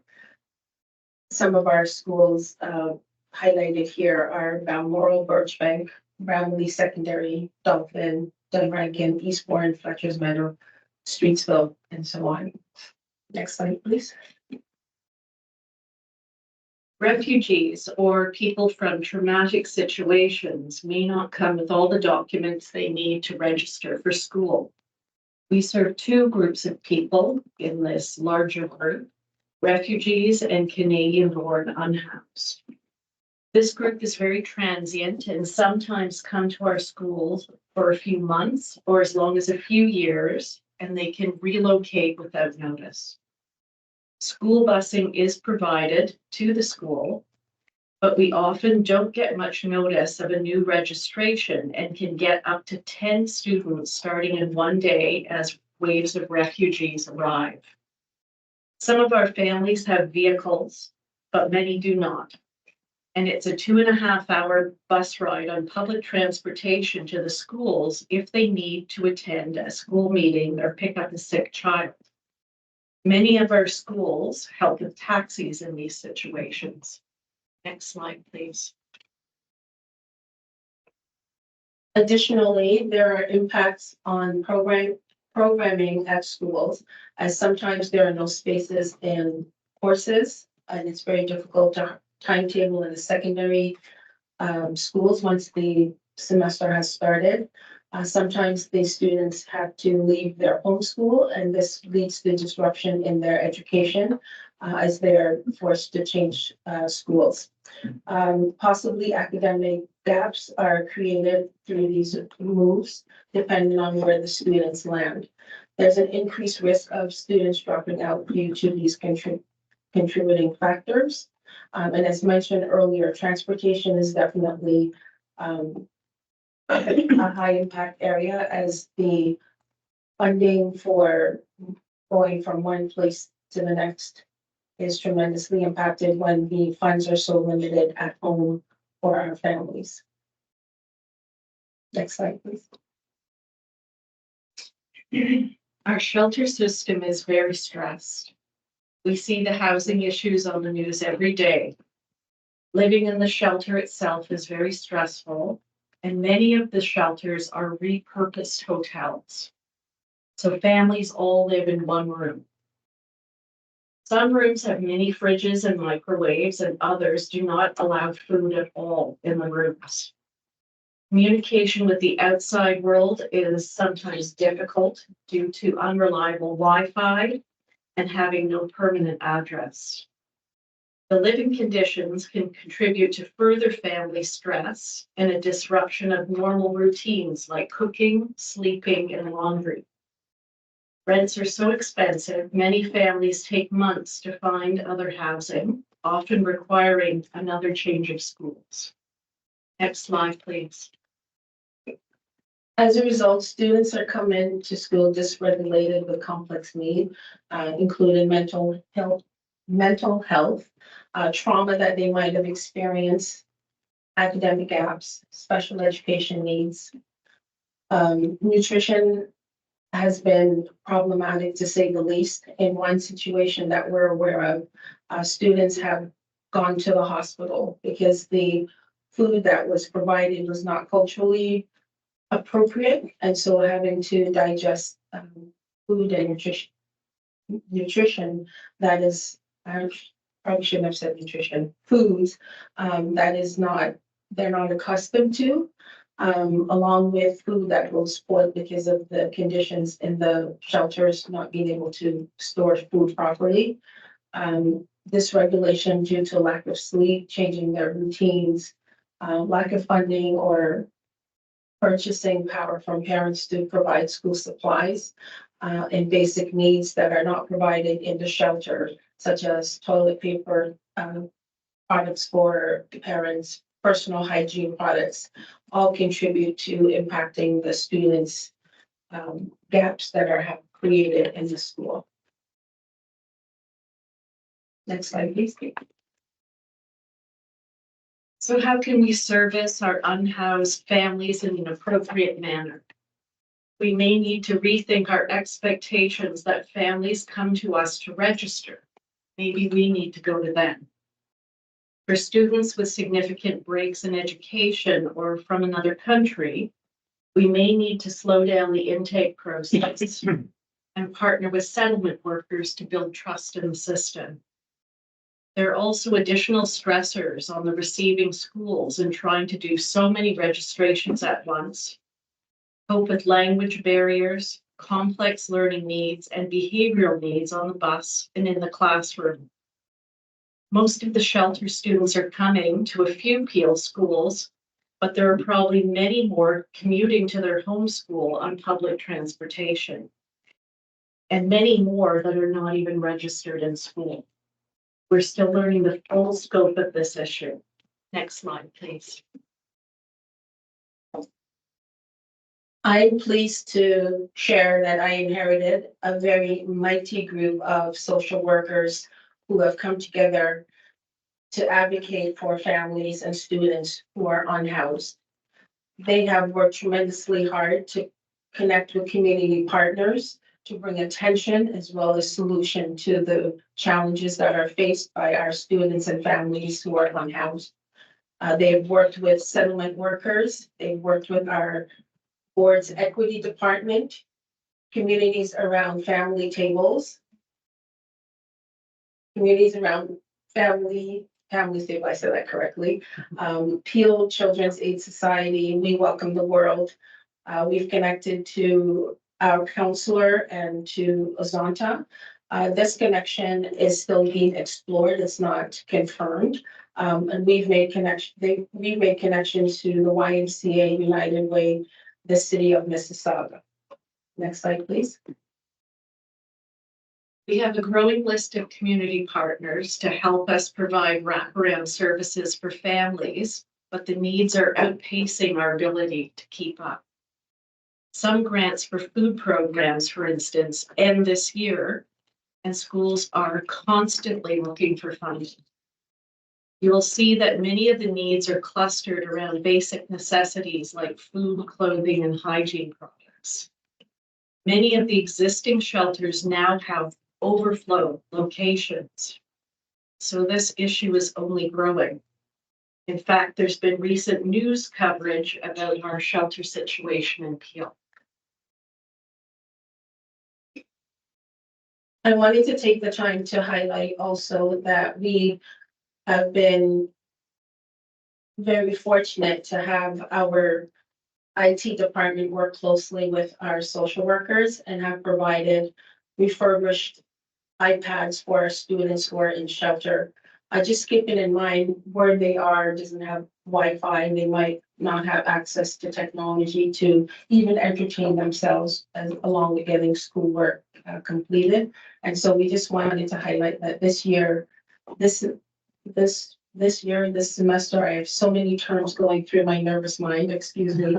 But we were able to provide 100 iPads for students. Next slide, please. Sorry, could you go one back? There's a video. Thank you. Yeah, we're not gonna show that today. Okay. Yeah, thank you. In summary, we're asking for recognition that the needs of the unhoused in Peel have been growing steadily. We need better communication and coordination with the existing shelter system to ease registration and outreach to these families. Presently, we do not have dedicated outreach staff to do the work that's needed to support these families, such as forming a relationship with the shelter, getting updates about children who are eligible to register for school, and helping to remove barriers to registration and attendance. We are experiencing a silent crisis in our shelters, which is impacting our schools. Thank you for the opportunity to raise awareness of the unhoused families in Peel, and unfortunately, this is a growing issue. Thank you, and through you, Chair. Just wanted to add that I do want to commend the work of our social work department, who has extended beyond belief to really make these families feel safe and welcome in our school board. And, you know, we really are looking at community partnerships to really accommodate some of those asks and really help us to understand how, you know, as an educational institution, can we partner with our community to ensure that the human rights and dignities and basic needs of students are met. So, you know, a special thanks to our social work team who continue to work on their behalf.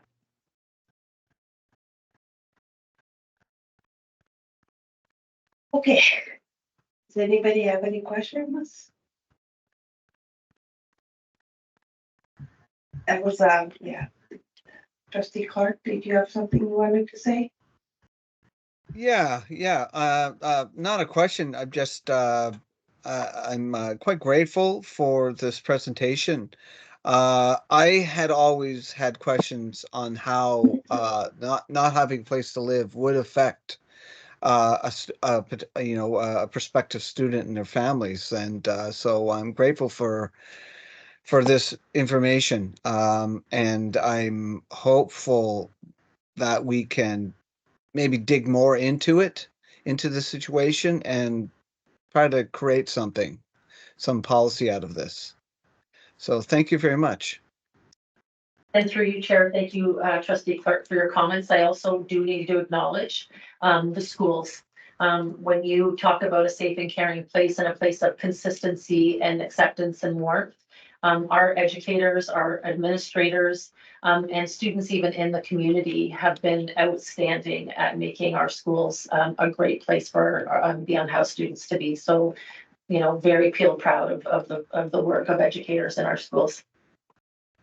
And through you, Chair, if I could thank you for that. I was just going to press that button. Through you, Chair, I just want to recognize those administrators and the staff there. They are driving on top of the work they currently do. They're driving all over the city to pick up necessary items for students and families on an ongoing basis, all while trying to register up to 100 students in weeks at a time. And it is overwhelming and heartbreaking for them as they try to manage it. So, you know, heartfelt thanks to those. Trustee Benjamin?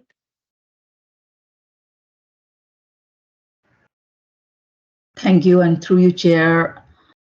I'm speechless, you know, when I heard this report, to think that some of our students don't have a place to live.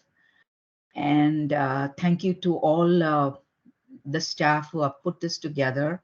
And I echo what Trustee Clark has said, I think we need to do more as trustees to look into this issue and see how we can maybe work with our counselors and our MPPs, to do something for our students and to make their lives, we say we have safe and caring schools policy. And, I, on my part, will try my best to do something with the other trustees. And I'm going to really put my heart and soul into this. Thank you very much.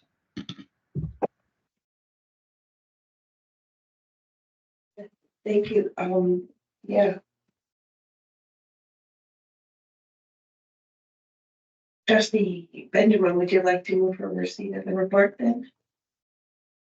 Oh, Trustee Alves, you have a comment, question? Yes, thank you. Through you, Chair, a question. So I'm just curious, and I hope I didn't miss it. I know there was a lot to digest there. Do we have a total? I know that there are certain thresholds we can't disclose for privacy reasons, but do we have a total number of students experiencing homelessness that are in the system of the board? So through you, Chair, it's really hard, as shared by our social worker and our coordinating principal, to have a running total, because as quickly as students register, they also quickly sometimes leave for other areas in the board. So having a running total that for an accurate number would be really hard to share with you. So not right now, no. Okay, I almost wonder if we could get an estimate, and I'll tell you the reason why I wonder is because I'm curious to know if the minister is explicitly aware of the situation. Like if the minister was to be informed, hey, the PDSB has, in theory, hypothetically, between X threshold and Y threshold, 20 to 30 students that are experiencing homelessness or whatever the number is, they might be inclined to offer some additional assistance. I'm not sure. I can't pretend to know what the ministry would or wouldn't do, but I think it might be helpful, because it is most definitely quite a challenging and sad thing to hear about. Thank you, and through you, Chair, Trustee Alves, that's something we can try to collect. But again, I'd be reticent of the reliability of the exact number, but we can maybe have an estimate. Thank you.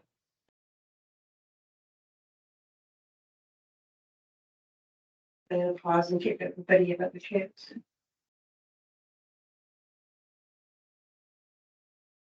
So Trustee Clark, would you like to move for receipt then? Yes, and would you like to second it? And would you like to second the receipt of the, thank you. All right. Okay, we're just gonna go and digest that a little bit. I think we as a SAMCA, we're gonna put on our thinking caps and I feel called to put on my thinking cap and come up with something. Hopefully. Okay.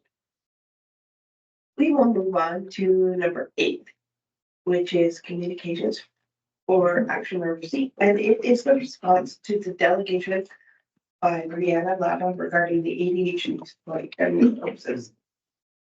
Thank you, and through you, Chair, we want to thank Brianna Lava for her extensive delegation to the board. We have provided a response in writing, and we're happy to answer any questions about our response.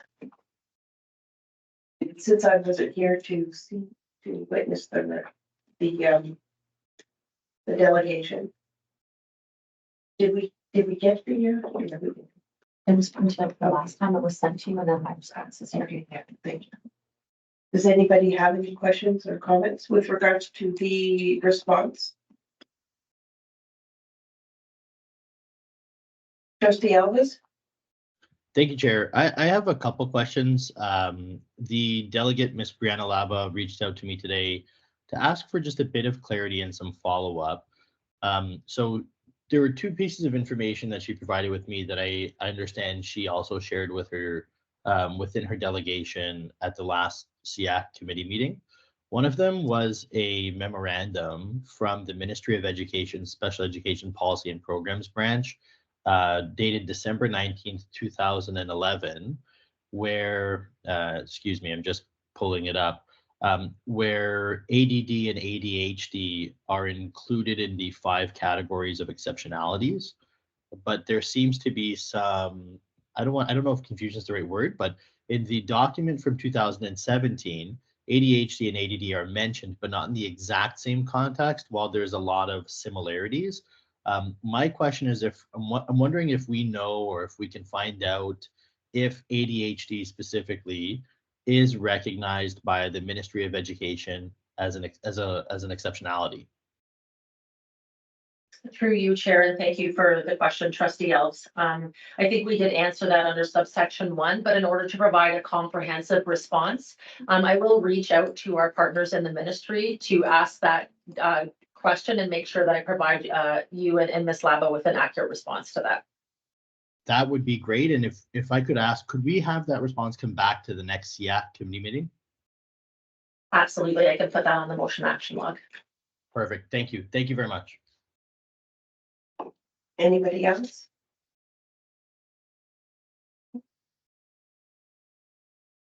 Barb, would you like to move for receipt? Sure.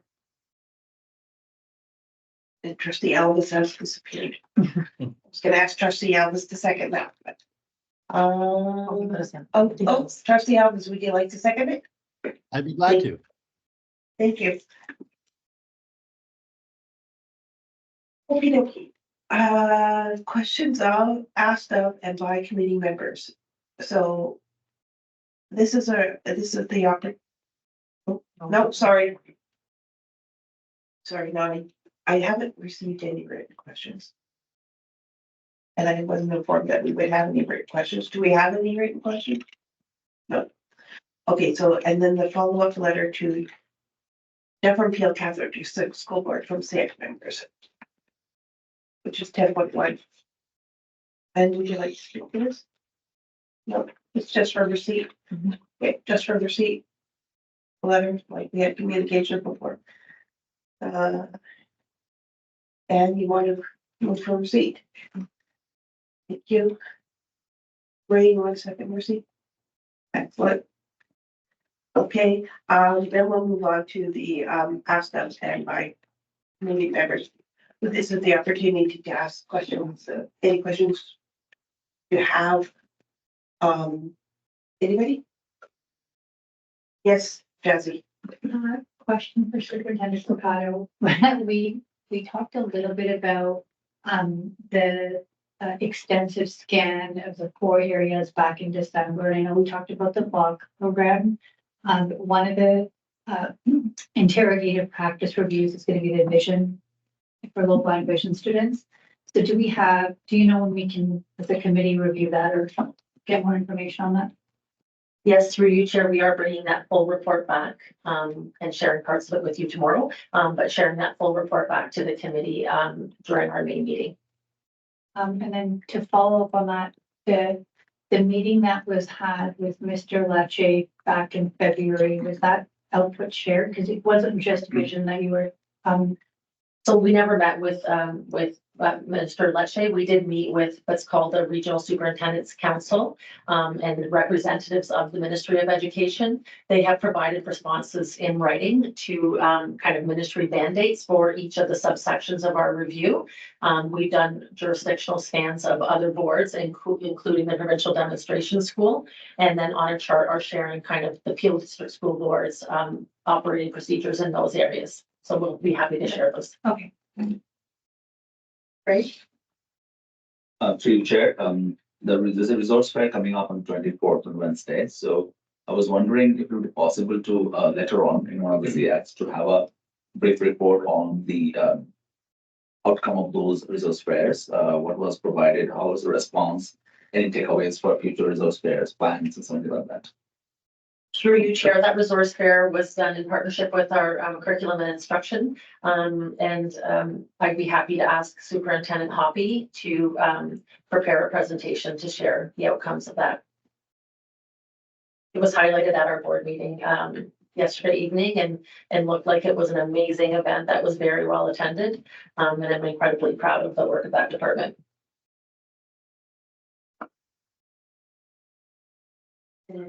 I'm going around the table and I see Trustee Elvis. You have your hand up again? No, that's Topaz Mines. Topaz Mines. Okay, that's it. Yes. Okay. Oh, sorry, Topaz? Yes, hi, good evening. Can you hear me? Yes. Yes, sorry about that. It's just more of a comment with respect to the SEAC members website. I had just noted that the Sawabuna organization was not reflected on the site. I just assume that's just an oversight, or can someone look into that? Through you, Chair, absolutely. We will have that updated. Apologies. If you need some media as well, I have that available, so you can just reach out to me for that. Thank you. Anybody else? Sorry, Topaz, all I saw was the T. So Topaz, would you like, oh no, this is not to be received. Okay. Anybody else? Nobody's hands up. We'll move on to committee member motions for consideration. We don't have any.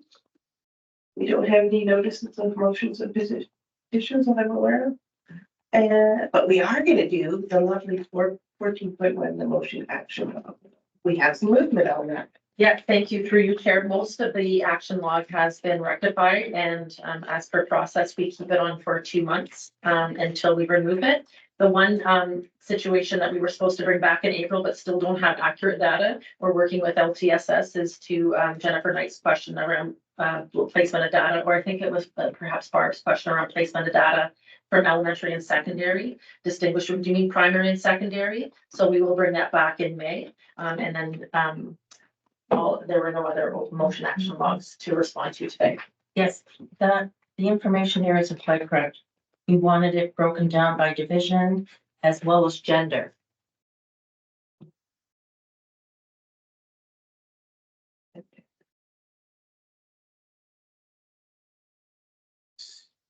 So, correct me if I'm wrong, then the question, the January 2024 item is coming off. So they stay on for 2 months once resolved, and then they come off for next month. Okay, so everything else has been responded to. Okay, so January will come off next one. Okay. And we're adding a couple items. Yes, tonight. Jennifer, do you have a question? Just on the information on the special education staffing to be provided, you're going to get an organizational chart to see in June, and that will have a comparison between last year and this year on it. Right. Through you, Chair, yes, as requested, it will show kind of the differences in our allocations from last year and this year, and any new positions we have for next year. Okay. And is there any way last report you gave us, you kind of quickly went through who was hired back on? Can we get that in writing? Somehow I kind of expected to see it in the meeting minutes from your report. You had gone through and said like which itinerants were back and went through a long list, and I was not able to copy. Yes, so if we could get that, what you had said in that report, either added to the minutes or in an email, that would be fantastic. Sure, and through you, Chair, if it's okay to defer that to June, because then you'll have the comprehensive list of the entire Cecil department, instead of doing it and kind of piece by piece of who's been returned back. Yes. Refer to CLs doing that, but I see we're really happy about that. Okay, so do we receive it? Motion action? That's it. Would you like to receive the motion action? Thank you. We're all in favor of receiving it. 15. Adjournment. I'd like to thank everybody for their participation, their wonderful questions. And keep up the good work, people. These kids deserve all the energy we put into them. Yes? Did you have a comment? Yes, they do. Here. Well said, Chair. Well said. Yeah. Okay, thank you. All right. Thank you. And Trustee Benjamin, you move for adjournment? And Trustee Elvis, you second it? We're adjourned. Thank you, everyone.